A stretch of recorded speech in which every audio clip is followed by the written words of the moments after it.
many parents and kids aim very high. Okay, and they say, well, I want to go to Harvard or MIT. And I'm even looking at the questions here, and someone's like, if I go to like a private prep school, is that going to help me get into MIT or Harvard?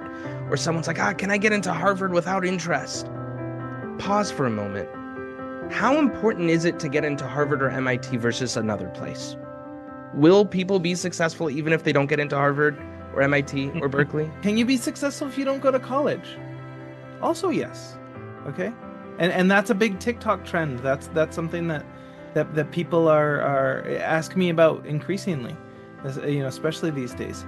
Are there certain colleges that have a certain level of cachet and will open doors for you even when you don't necessarily deserve to have them open? Also, yes.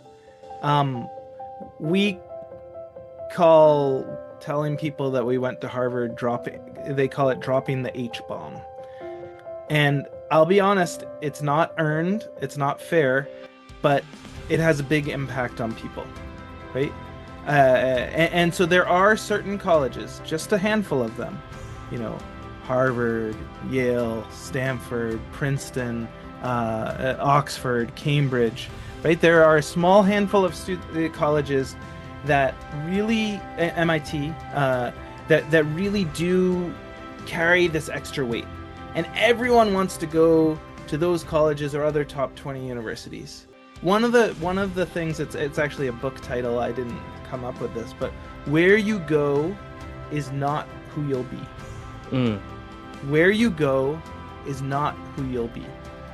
So as much as I think when parents see me, our marketing, and it's pretty effective, is, hey, I got into Harvard and I can get your kid in there too.